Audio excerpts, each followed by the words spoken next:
Hi guys and girls, it's Ryan at No Limit. We have a 22 4Runner TRD Pro here in the TRD Pro specific lime rush color. It's a quick, simple, easy one for you, but just a few things we figured we'd go over. We talked with the customer about doing a full suspension swap, things like that, but with resale value and not knowing what he wants to do down the road with selling the truck, we figured it was best to just upgrade what he has. And the best option for that is the WESTCOTT Designs front and rear lift for this, to get the 285/70/17s on here. So we're gonna do the WESTCOTT kit, a set of SPC upper control arms to dial in that alignment, new wheels and tires, some cosmetic stuff. Kevin's already started disassembling for paint, things like that. So it'll be a quick, fun one, and let's get to work. Actually, the first thing that we're gonna do is point out if there's any changes or differences in the new 22 suspension. So let me get the wheel off and let's take a peek.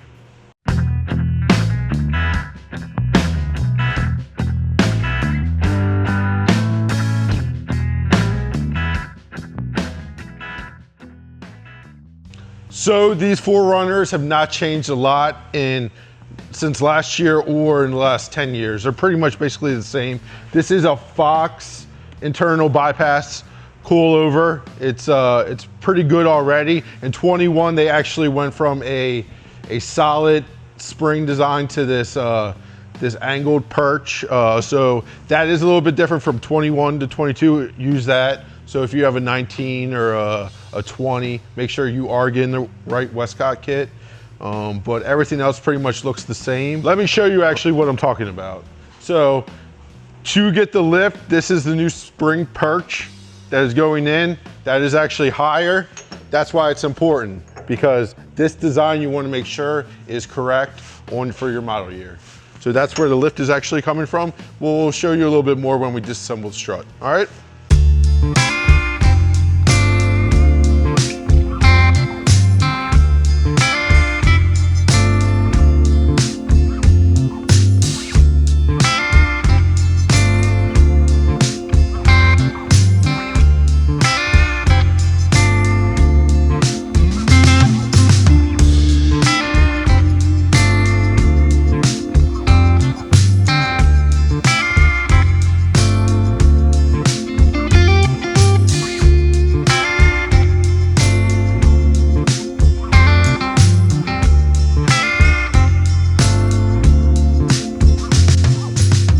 Okay, we're at the spring perch preload collar, part of the lift kit.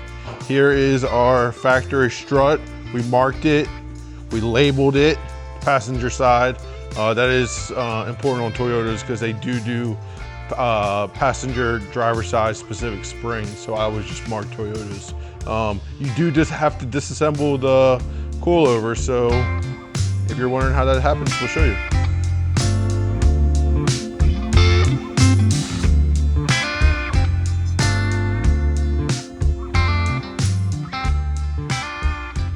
Okay, we'll take our parts over to the vise. Take your dust boot off. I use a rag just not to mar any of that up. Use your dead blow hammer and just work yourself around.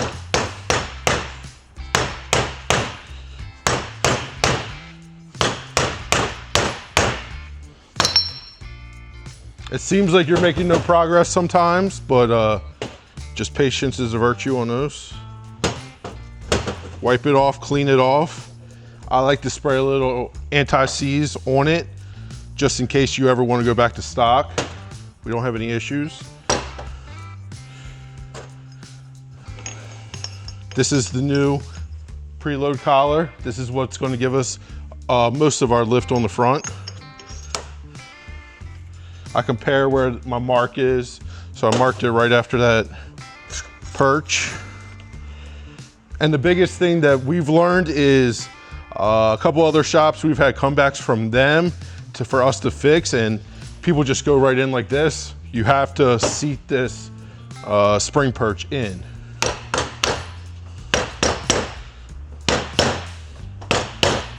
All right, so it sounds like it's all the way in. Let's go back together.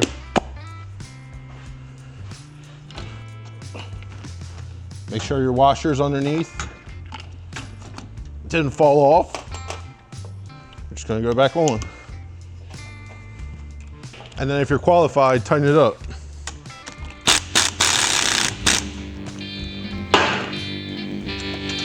We're done.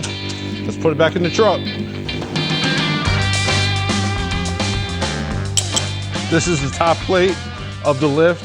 Just goes right over the factory studs as so. The only thing is you can't reuse the factory nuts due to them being a compression style.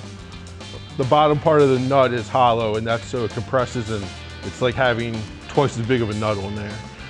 But they give you a new nut pack, thread lock, use all that stuff, and we'll be going back together right in a second.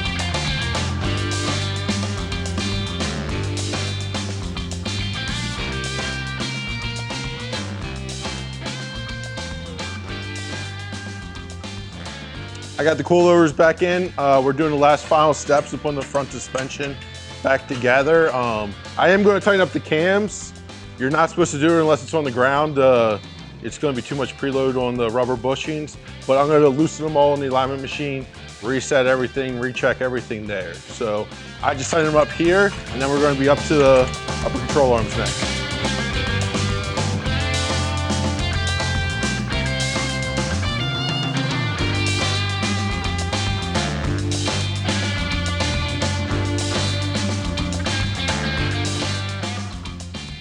Let's move on to the next step of our lift install, and that is the upper control arms. If you look at any WESTCOTT install videos or information on their website, upper control arms are not needed. You can get to the base caster setting that Toyota recommends with these factory upper control arms, but to get to the top of the spec, which is 3.5 to 4 degrees, you will have to switch to an aftermarket upper control arm. Here at No Limit, we love the SPCs. Due to the price, the reliability, the adjustability in this ball joint, you can dial in the caster and camber with the slotted movement, and it is a forged steel upper control arm. Factory is stamped steel, not that strong. Ball joint, no movement, maxed out with this amount of lift. So we're gonna replace it and get the alignment dialed in. So let's get to work.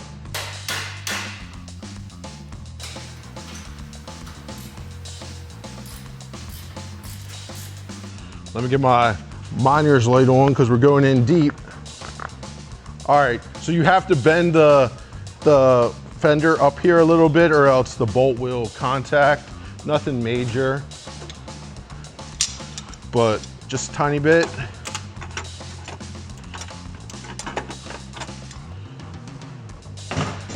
And then you make sure that you don't have anything in the way. Slide your bolt up. Why they didn't put the bolt in the other way, we do not have the answer to that question. But washers are discard. Make sure you do not reuse those washers. Start it up.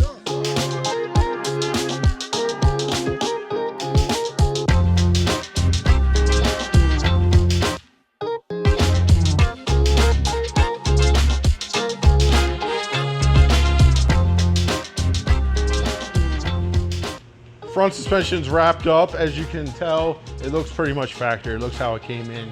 Just a little bit of a spacer here. Perch is a little bit bigger. Our upgraded upper control arms. Moved on to the rear. Got our spacer installed. Nothing really flashy to see there. Got our wheels and tires mounted up. Customer went with a 17x9 classic fuel coupler, gloss black, with a 285/70/17 RidgeGrappler. Can't go wrong with that setup. So now that all that is done, my portion's coming to an end. I gotta get these wheels and tires on and check it out, check for rubbing, things like that. But Kevin, who actually disassembled the front bumper, has got to put the winch mount and the accessories that he's taking care of. So I'm gonna let him take it over from here.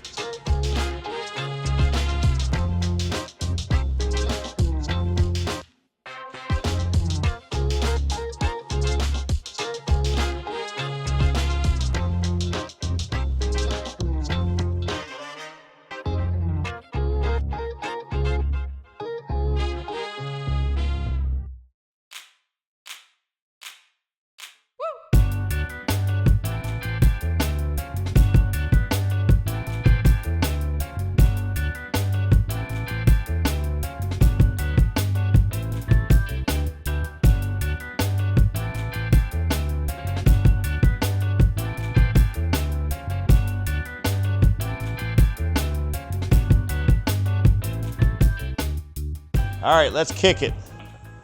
All right, so you bought a, at this point, probably a $60,000 TRD Pro. And really the only thing that makes it different with the grill is this piece of plastic. If you look at this bumper, this literally is the same bumper as every other 4Runner on the market. You get this little piece of plastic with the Pro, and it literally slides right over. Everybody wants it though. It does look cool. Wish I had it for the wife's, but I didn't buy a Pro. With this Toyota TRD Pro 4Runner, a few things that I did. We've done some color matching in the vehicle. We took the factory hood scoop out, which was originally black, color matched that to the lime rush green, I think is what it's called.